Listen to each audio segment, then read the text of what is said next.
Welcome to the Project Zion podcast. This podcast explores the unique spiritual and theological gifts Community of Christ offers for today's world.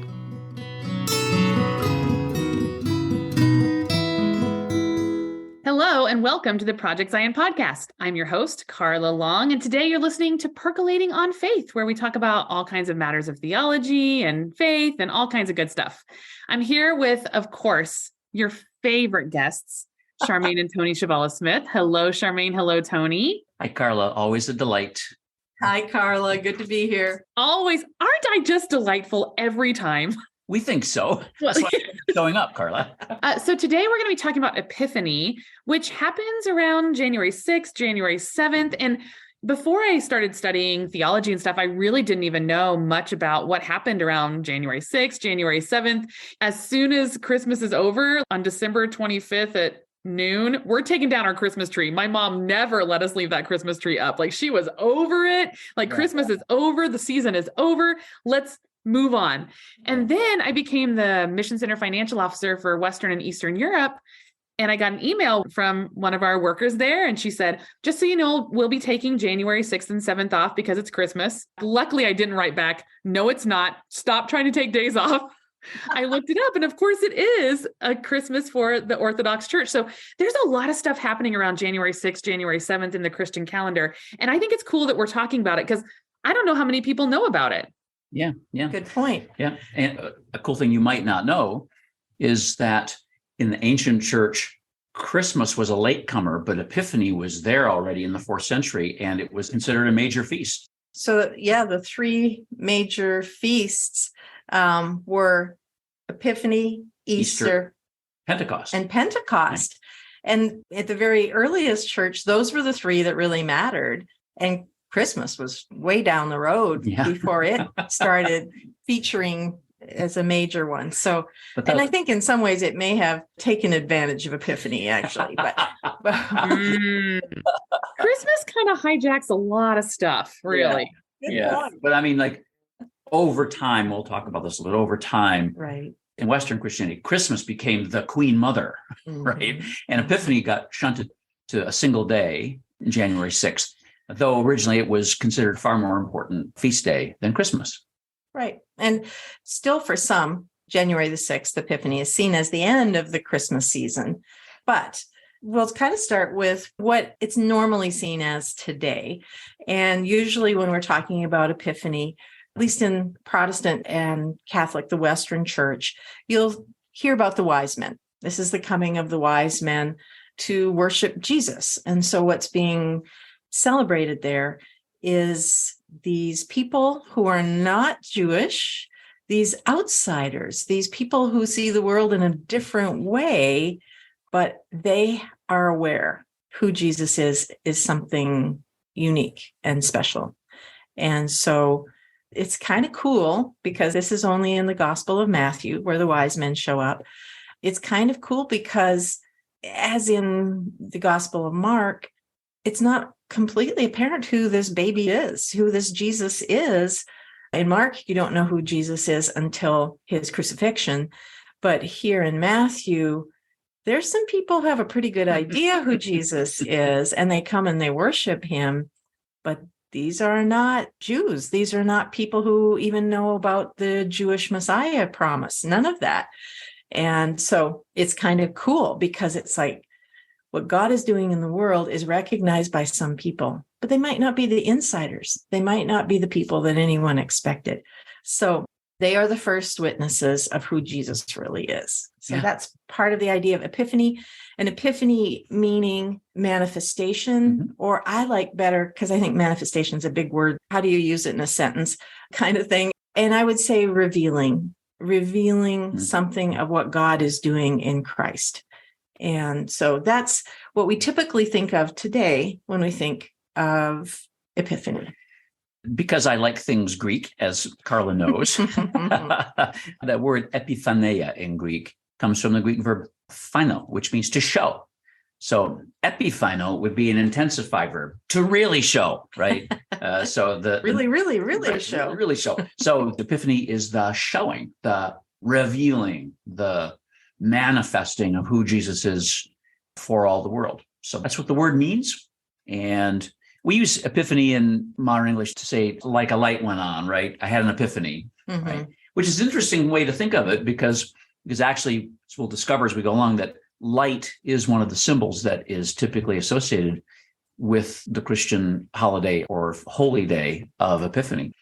So that's a little bit about the word. And we probably should just give you a very short version of that complicated story of this feast day.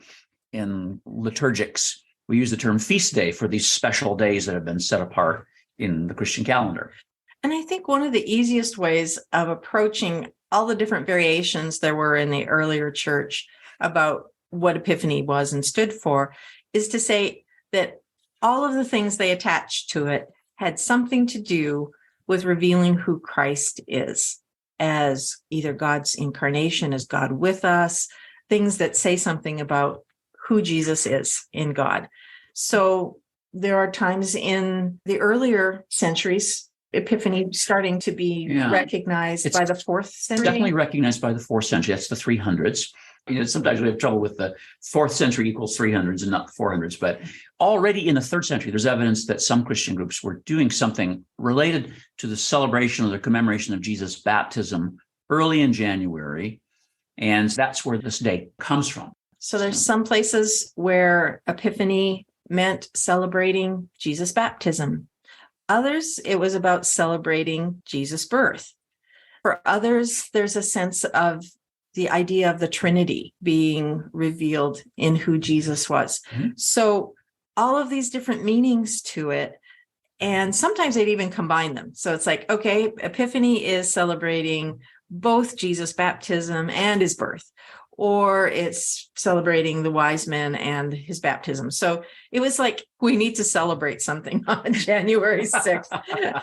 January definitely needs a holiday. Yeah. And it's interesting that it's in January, because if you think about it in the Northern Hemisphere, by the time you get to January 6th, the days are just starting to get a little longer. So before there were Christian festivals at that time of year, there were pagan festivals that were celebrating the slow return of light, right? And so one should not be worried that Christians took over a pagan festival. That's a ridiculous thing to worry about. We have borrowed stuff from other people and given our own spin on it. And so also one other thing, sometimes in some ancient Christian traditions, Epiphany was the day they focused on the miracle at Cana too, the turning of water into wine, because it's the first miracle in the Gospel of John, right? So it's another revelation or manifestation of who he is.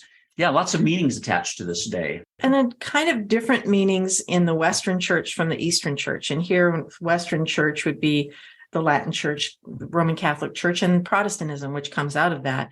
And the Eastern church, which is all of the Eastern Orthodox churches, whether that's... Well, now like Greek Orthodox, Serbian Orthodox, Bulgarian Orthodox, they're all separated now. But yeah. All of those. But they tend to go with the later calendar too. So that's why Christmas for them is January the 7th. And so the 6th right next to it like that is two celebrations right next to each other.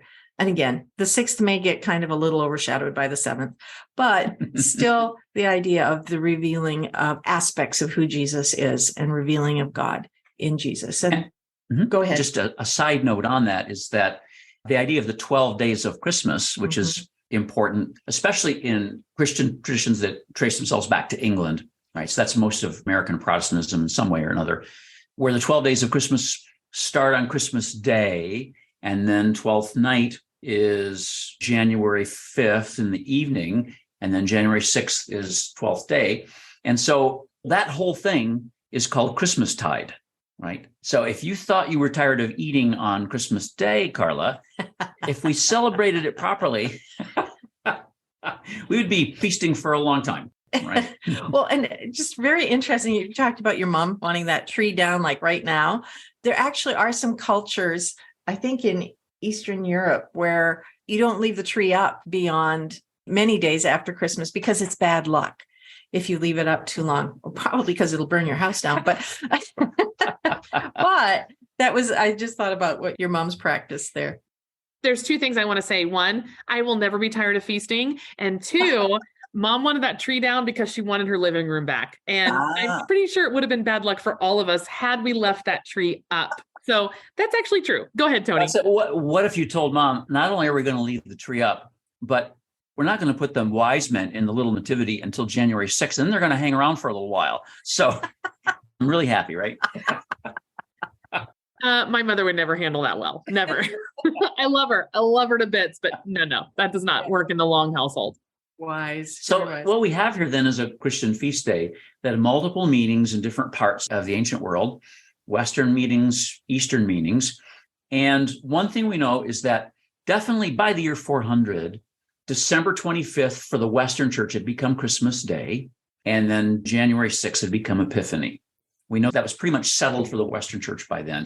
The Eastern church kept the January 6th date for Epiphany, but then as it stayed on the Julian calendar, it made January 7th the actual Christmas day. So, and I think one of the things we need to remember, and this is true in Judaism as well as in Christianity, especially when in time periods where most people were not educated, the festivals were the way of telling the story, were the way of reminding people, what is the story of Jesus? Who is this God? And so applying the important parts of the stories to these festivals was really strategic in helping people to learn, especially who is Jesus in relation to God. And almost all of these festivals are specifically focused on some aspect of Christ revealing God. So we basically covered the very brief history of Epiphany and the basic meanings. Probably what's important for us to do is to refocus then on the primary Western meaning, which is to go back to the Magi story in Matthew and just reinvestigate it very briefly. And then we want to talk about some images and symbols connected to Epiphany, and then we'll change gears and go into some spiritual formation questions connected to Epiphany. Yeah. So I think first is just rehearsing the story. The idea being in Gospel of Matthew that at Jesus' birth, a star is seen by... Our word magic comes from that word, but amagos, or the magoi in Greek, were a caste of astrologers. And in the ancient world, astrology and astronomy were kind of the same thing. And typically, originally, they were of Persian origin, right? So think the distant ancestors of Iranians. And then in the Gospel of Matthew, these magoi are not numbered. It says magoi from the east came. It's not number. So, Carla, not only are we going to leave the nativity up in your mom's living room for a long time, we're going to add dozens and dozens of wise men. Well, maybe not dozens. Do they even matter if they don't bring presents? I mean, really, why do we remember someone who doesn't even bring a present, honestly? Road trip, though, A good Sometime in the 3rd century, the Christian Bible scholar Origen of Alexandria, and later Caesarea, he moved. He's the one who came up with that there were 3 because of the 3 gifts. But the text doesn't say, it says 3 gifts, right? But it doesn't say there were 3 magoi. Right. So, and it's somewhere like in the 9th century or later where people give names to the 3 of them, but they're not based in the biblical story. So here are these people who know how to read the skies, basically. That's part of their religion. And their background is they read what's happening in the heavens. And so they see a star and they know that this is auspicious, that it means that someone important has been born. And so they begin their travel. And it probably would have taken months. So if the star is only seen when Jesus is born, if it only appears then, Jesus is going to be pretty old. He's going to be maybe as much as a year old by the time the Magi arrive. And so you'll often see it pictured as Jesus like a toddler when the Magi arrive, not still in the manger in swaddling clothes, because just would not put up with it by this point. So, and of course, the story in Matthew, when the Magi show up in Jerusalem and say, all right, we're looking for this guy, and Herod the Great, who was a miserable, rotten person, when Herod the Great hears that, of course, he's jealous and concerned. And so Herod's order to slaughter infants is all of the infants 2 years old and younger. So in Bethlehem. In Bethlehem, right. So to use the traditional names, as Gaspar, Melchior, and Balthasar's excellent adventure might have taken them a long time to get from the far east to Jerusalem and then to Bethlehem. So that's part of the story then in Matthew. And so they arrive and they bring these over-the-top gifts, frankincense, myrrh, and gold. And whether Jesus' parents were very poor, peasantry, or even if they were seen as craftsmen and kind of higher up the social ladder, these were pretty astounding gifts to come because of their child's birth. It's like somebody arriving at your door with a new car, because you just had a baby. It's a bit of a surprise.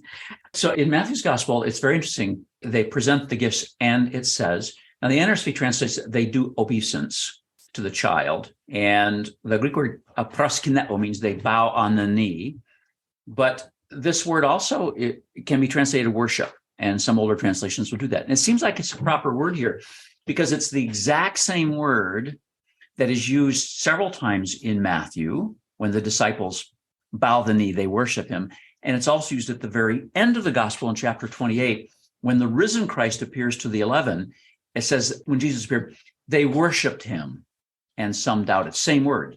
And Matthew loves these bookends, right? So you've got Gentile magi at the start of the gospel, worshiping. And at the end of the gospel, you've got disciples worshiping who are about to be sent to the Gentiles. So it's a nice bookend to the whole story.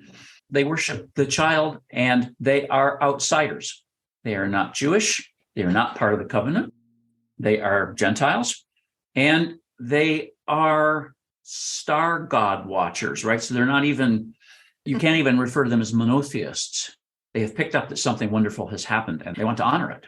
And in Matthew, this is seen as an act of God being recognized, both in the star that they follow and then in Christ himself. So it's one of those themes in Matthew that what God is doing in Christ is not just for Gentiles, not just for Jews. It's for everyone. Mm-hmm. So that comes through very, very well. So some images and symbols connected with Epiphany. The primary ones, first of all, would be light, connected to the star. And in some of these ancient Christian traditions, Epiphany is called Day of the Lights. So that's a lovely term for it. It's a festival that celebrates light. And in Northern Hemispheres, that's particularly meaningful after the darkest days of the year. Another symbol connected with Epiphany is water. And that's because the Eastern tradition still celebrates Christ's baptism on that day. And in some Eastern traditions, the baptismal water is blessed on that day too. So water is an important symbol for Epiphany. So we've got light and water. And then, of course, gifts and gift giving. The Magi's gifts, I mean, that's certainly part of the festival, though we've obviously thrown that back onto Christmas Day in the Western tradition. But so those are key symbols of the day, and light, water, things that give life, that's part of what's being symbolized here at Epiphany. I imagine that like a bishop could do something with January 6th as far as the gift giving, because we tended to make the gift giving all about giving gifts to each other. But in effect, the Magi are giving gifts to God and so there should be a really good offertory for the Sunday closest to Epiphany. I realize you're being a little bit facetious, but I'm listening hard, just so you know. It's the ideal opportunity, right? Actually, Carla, we're also being directive. So I'm literally taking notes right now. But, it's easy to stay narrow-viewed on these things, but what if we back out and take the broader view? The Magi are symbolic of immigrants, right, and refugees. By the way, Mary and Joseph and the baby Jesus, infant Jesus, are going to be refugees right away as soon as the Magi are gone.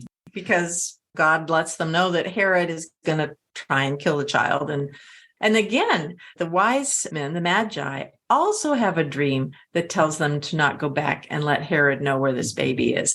And again, so God is at work with people who are not within this religious tradition. So I think that, again, is the people who are traveling, people who are not from these parts. So that's things to think about. Also, the Magi embody in some ways the idea of with single quotes on it, the outsiders who really get it, because we who are deeply immersed in church life often know that we insiders don't get it. But the outsiders sometimes do get it. And so these magi symbolize wise and discerning outsiders who really understand. Great example in the 20th century, Gandhi, right? Gandhi, who really understood the Sermon on the Mount better than lots of Christians did, and was able to blend it with his own Hindu traditions for his work in India.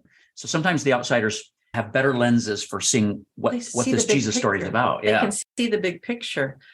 And that's certainly what was happening here. And then what if we say, water is such an important symbol in Epiphany, but gracious. For baptism. Yeah, for baptism and Jesus' baptism, and then the blessing of water and so on in Eastern traditions. But water is an endangered resource in some ways for us. What if Epiphany also recalls us to care for water and to stewardship of the preciousness and sacredness of water? So there's a larger meaning connected here. For goodness sakes, the incarnate one, God the Word enfleshed as Jesus of Nazareth, is born, so there's water. He is baptized, so there's water, right? And then washes feet at the end of his life, so there's water. So we have some eco-theology to learn from. Epiphany can teach us some eco-theology is what I'm trying to say. Get connected with that. So how does Epiphany, or how can it lead us into conversation with God today? And so that's just a place we wanted to go with it. So if we go with the Magi, with that being the focus of Epiphany, then some questions we might ask ourselves would be, who is the unexpected other who are bringing gifts into my life?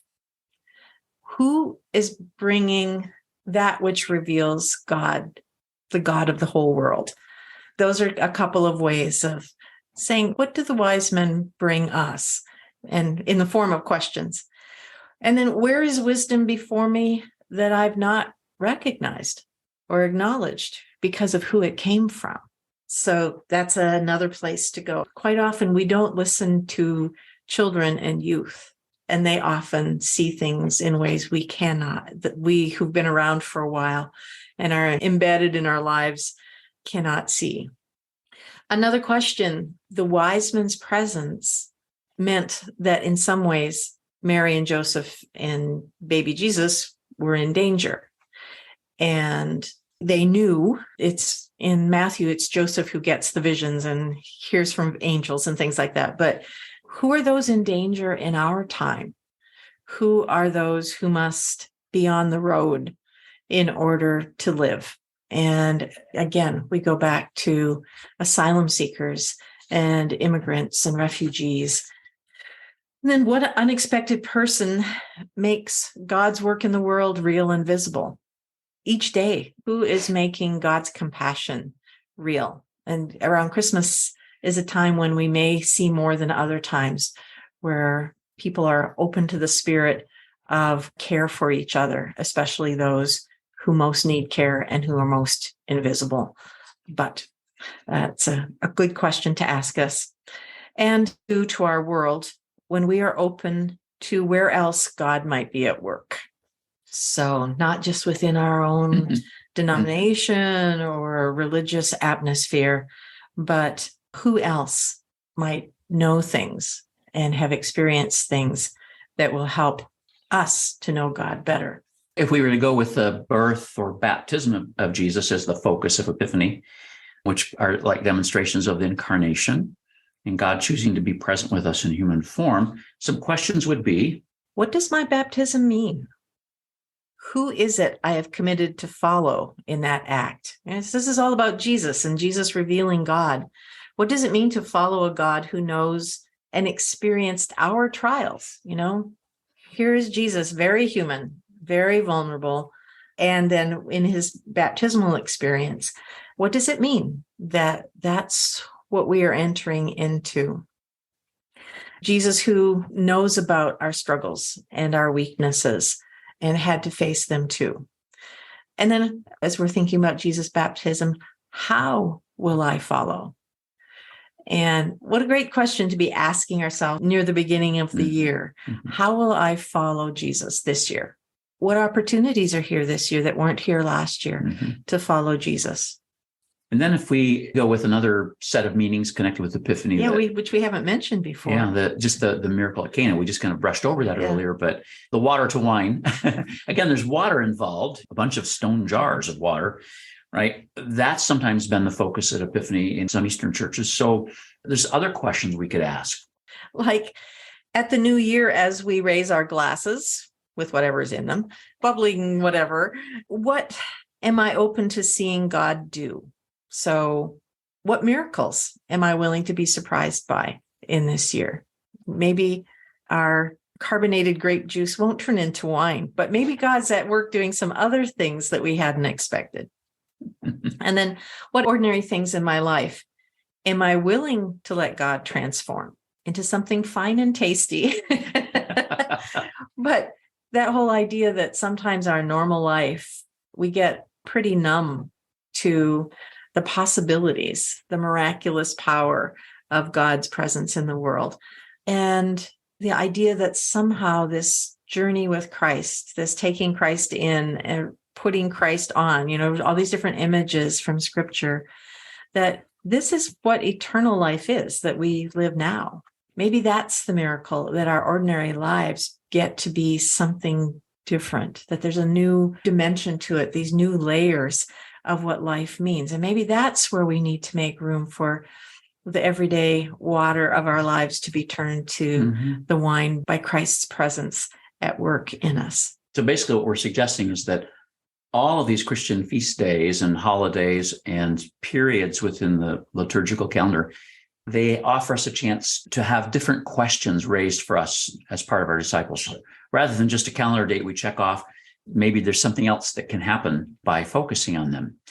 As we come to the end here, it just should note that for those listeners who are Community of Christ or who attend Community of Christ churches, our hymnal, Community of Christ Sings, actually has an Epiphany section in it. It's from hymns 438 to 448. And I'll give you a sample. Some of these hymns are about the Magi, as they should be. This one by Ruth Duck, this is called Not in Grand Estate. And I'll just read the first stanza and the refrain. It's just marvelous. Not in grand estate, you make your earthly home. Not among the great, you come to bring shalom.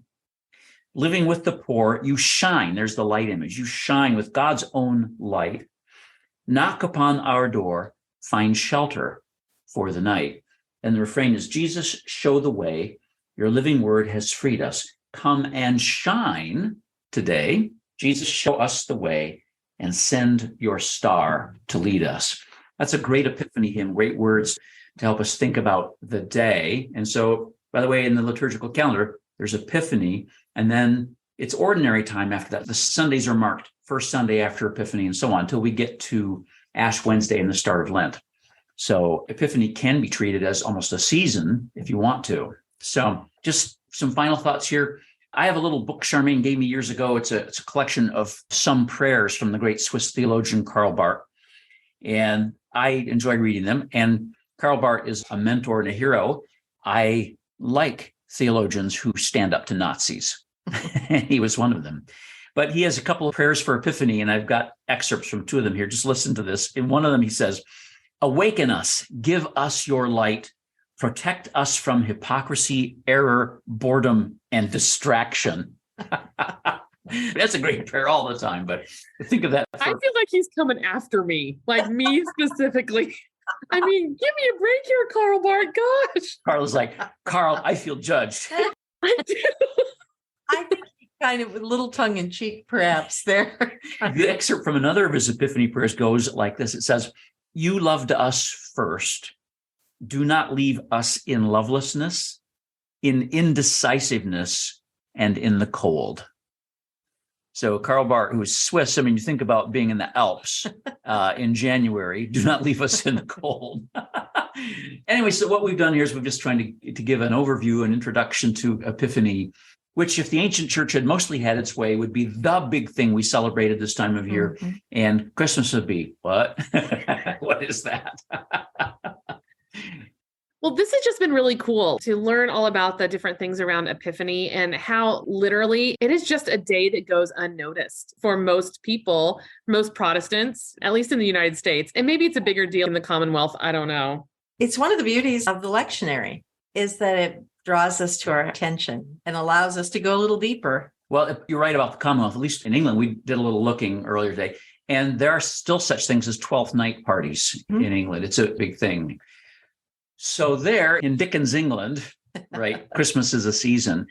Not meaning to be critical here, but there's been something maybe not as healthy about jamming the whole Christmas season into Christmas Eve and Christmas Day, where it becomes a stress fest for lots of people, the annual festival of stress. But if we were able to spread it out over the 12 days and then end on Epiphany, it would be a different kind of thing. Of course, there would be food the whole way through. I'm just saying. Oh, yeah. And I always have this little conflict within me because I want to sing Advent songs leading up to Christmas and sing Christmas hymns after Christmas. But after Christmas, I just don't have the Christmas spirit as much anymore. So I really need to work hard to continue that, to sing those Christmas hymns all the way to Epiphany and then sing those wonderful Epiphany hymns after that. And thank God we don't have a Super Bowl hymns section, which is usually what happens in January in the United States after Epiphany. Everything heads towards the next festival, which is Super Bowl Sunday, I guess. The season of Super Bowl. Absolutely. Yes. Well, thank you so much, you two. I really appreciated this. I learned a lot as usual, and I hope that you have a wonderful Epiphany. And you too. Thanks, Carla. Thank you.